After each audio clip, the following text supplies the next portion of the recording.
আজ আমরা কোথায় ঘুরবো সেটা থাম্বনেল দেখে বুঝেই গেছো। কার্শিয়াং, যেটা দার্জিলিং জেলার অন্তর্গত একটি অত্যন্ত সুন্দর এবং শান্ত শৈল শহর, যাকে দ্য সিটি অফ হোয়াইট অর্কিডও বলা হয়। যদি নিরিবিলি পাহাড়ি পরিবেশে কিছুদিন কাটাতে চাও, তবে কার্শিয়াং হচ্ছে একটা আদর্শ ডেস্টিনেশন। চলো তাহলে শুরু করা যাক আজকের ব্লগ। আমি Pranab, welcome to our channel travel with Gixxer.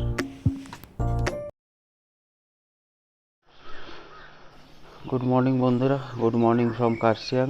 এখন ঘড়িতে বাজে 7:25, আর আমি যেরকম একটা ভিউর সামনে দাঁড়িয়ে ভিউটা তোমাদেরকে দেখাই একবার।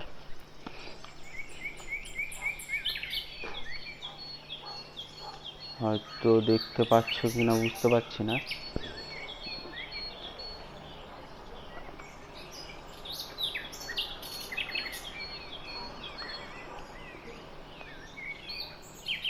সামনেই কাঞ্চনজঙ্ঘা দেখা যাচ্ছে।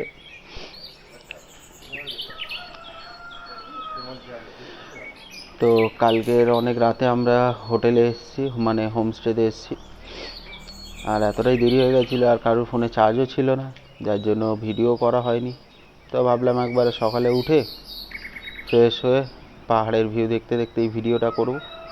তো চলো তোমাদেরকে হোটেলে মানে হোমস্টের কিছু জায়গা দেখাই, আমাদের হোমস্টের নাম, তারপরে আমরা যে রুমগুলোতে আছি সেই রুমের কি কি আছে না আছে, কত করে আমাদের কাছে নিল, সবই বলবো। লোকেশানও কোথায় আছে সেটাও দিয়ে দেবো ডিসক্রিপশান। তো চলো যাই, আমাদের বাইকগুলো কোথায় রাখা আছে সেটাও দেখি।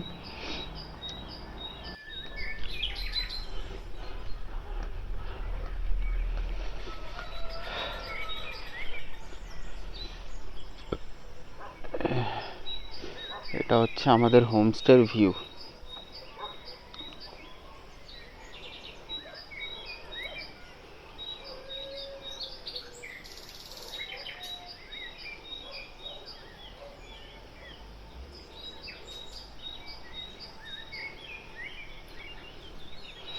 এই যে এখানে আমাদের সব বাইক রাখা। এটা আমার জিক্সার, সব মোছামুছি করতে হবে, কুয়াশা পড়ে গেছে। এটা শান্তনু পালসার N160।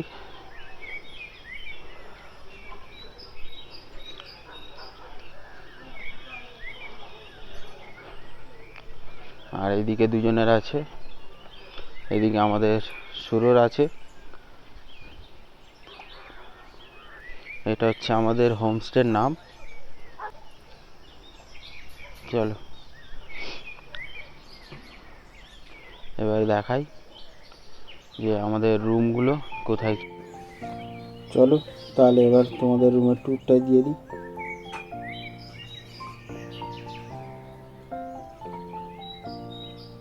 এই যে দেখছো, এটা একটা ডাইনিং এরিয়া, এটাও একটা ডাইনিং এরিয়া।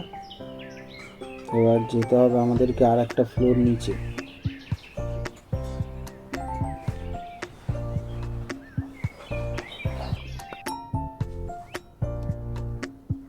এই যে এটা হলো একটা রুম, এখানে দুটো বেড আছে, আর এটা bathroom, western commode, basin, geyser সবই আছে। যতটুকু দরকার, যতটুকু প্রয়োজন ততটাই, বেশ ভালো। চলো আর একটা রুমের দিকে যাই। এটা আর একটা রুম বড়, এখানে 3টে বেড আর সেম এই বড় একটা মিরর, আর বাথরুমটা সেমই আছে। কিছু ব্রেকফাস্ট করে আর বেরিয়ে পড়বো আমাদের নেক্সট ডেস্টিনেশনের উদ্দেশ্যে।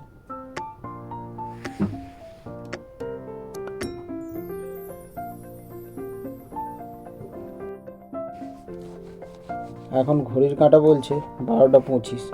রেডি হয়ে লাগেজ বেঁধে বেরোতে অনেকটাই দেরি হয়ে গেছে।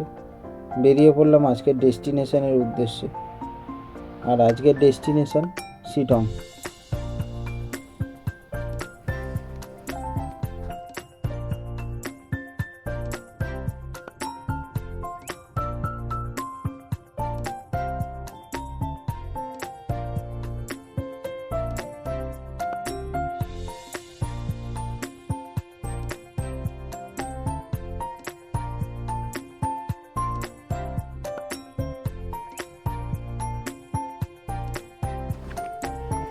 এখন আমরা আছি হিলকাট রোডে, আর আমরা ঠিক করলাম ডাউ হিল, হনুমান টক আর পাগলাজোড়া ফলস দেখেই তারপর শিলং যাব। যেমন প্ল্যানিং তেমন কাজ।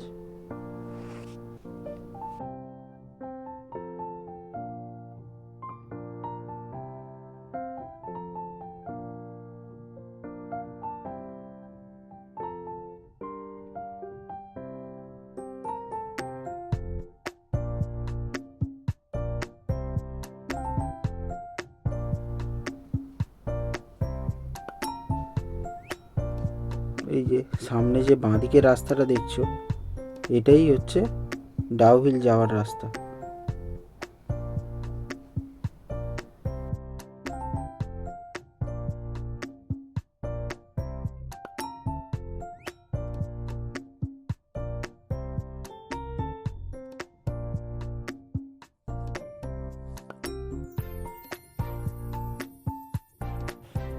এই পাইন গাছে ঘেরা রাস্তাটা দেখছো কি অসাধারণ সুন্দর দৃশ্য না?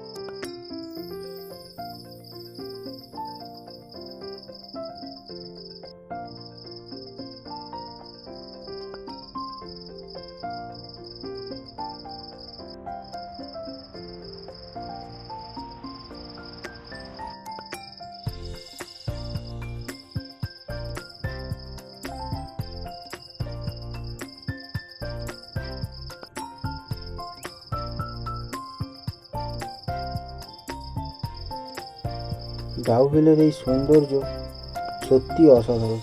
চারপাশ ঘন দেবদারু আর পাইন গাছে ঢাকা, যেন এক সবুজ চাদর বেছানো। সবুজ চাদরে মোড়া এই পাহাড়ি পথ, শান্ত পরিবেশ আর ঝিঝি পোকার ডাক, সব মিলিয়ে যেন এক মায়াবী পরিবেশ।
এই যে আমরা এখন পৌঁছে গেছি ডাউ হিল ইকো পার্ক।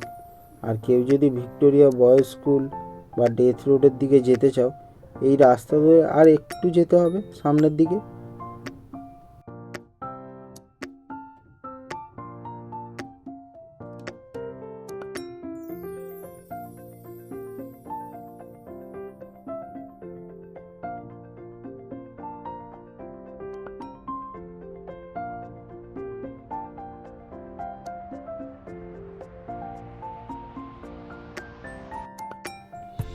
আমাদের হাতে সময়ের অভাবের জন্য আর ওই দিকে না গিয়ে ঠিক করলাম যে হনুমান টকের দিকেই বেরিয়ে পড়ব।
এখন ঘড়ির কাঁটা বলছে 1:50।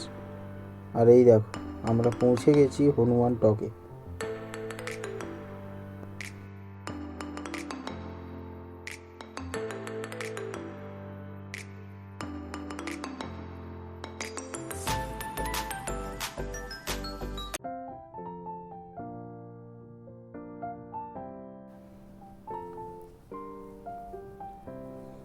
এই যে হনুমানজির মূর্তিটা দেখছো, এটা প্রায় 40 ফুট উঁচু।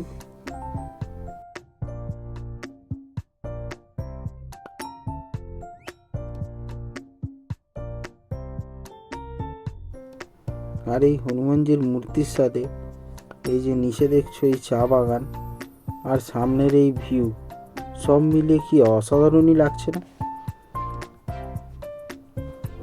এখানে কিছুক্ষণ সময় কাটিয়ে আমরা আবার বেরিয়ে পড়লাম আমাদের নেক্সট ডেস্টিনেশন পাগলাঝোড়া ফলসের দিকে।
এখন ঘড়ির কাঁটা বলছে 2:52 আর আমরা পৌঁছে গেছি পাগলাঝোড়া ফলসে।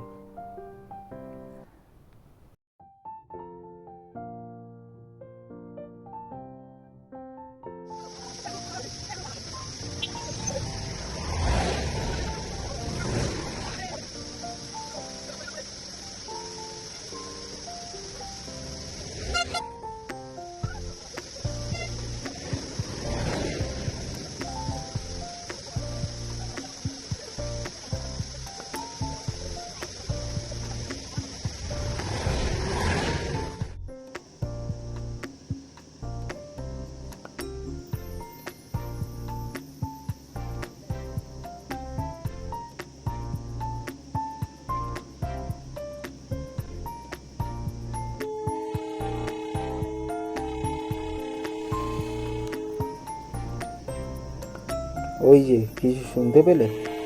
হ্যাঁ, ঠিকই ধরেছ। নর্থ বেঙ্গলের সেই পুরনো ভিন্টেজ সময়টাকে যিনি এখনো আগলে রেখেছেন, তিনি।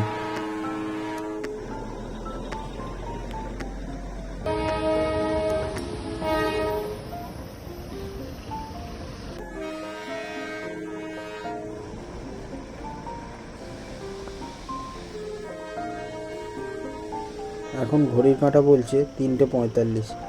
অনেকটা সময় এখানে কাটিয়ে ফেললাম। চলো তাহলে বেরিয়ে পড়ি আমাদের গন্তব্য শিটংয়ের দিকে।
কিছুক্ষণ ভালো রিদমে গাড়ি চালানোর পর আবারও ছন্দপতন। গুগল ম্যাপে শিলং যাওয়ার জন্য যেই রুট দেখাচ্ছে সেই রুটটা বন্ধ।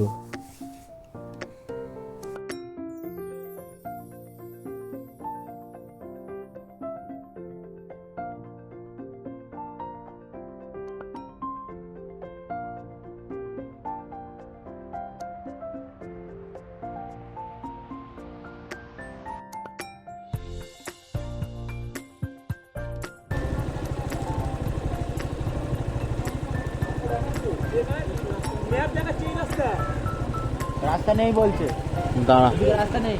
আমি এবার দোকানে জিজ্ঞেস করি। তুমি চলো তো এবার দোকানে জিজ্ঞেস করি, जिज्ञेस करो तो भैया सीटोंग जाने के लिए कौन सा रास्ता? सीटोंग जाने के लिए यही रास्ता है, ऊपर। हाँ रंगटोंग से। हाँ रंगटोंग है ना, हाँ। रंगटोंग से स्पाइस पूरा ओके। अच्छा, वो जो साइड से रास्ता गया वो वाला तो? हाँ, वाला रास्ता, ये रास्ते से नहीं जाएगा, नीचे टर्न में जाएगा। हाँ। रंगटोंग जाने से सीधा जो है रोड है। अच्छा, रोड से जाना। रॉन्गटोंग है। अच्छा, मतलब फिर नीचे जाना पड़ेगा। हाँ, नीचे नीचे नीचे नीचे। ওদেরকে আসতে বলো।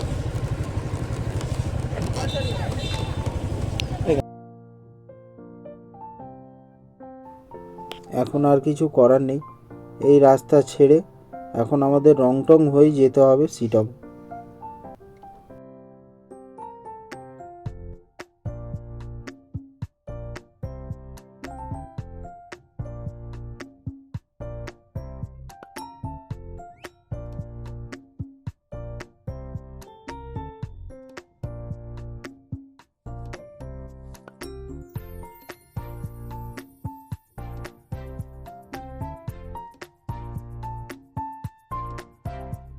হ্যাঁ, এই জায়গাটা যে দিনের বেলায় আসতাম কি সুন্দর লাগতো। ও, দিনের বেলা হলে জায়গাটা যা লাগতো না।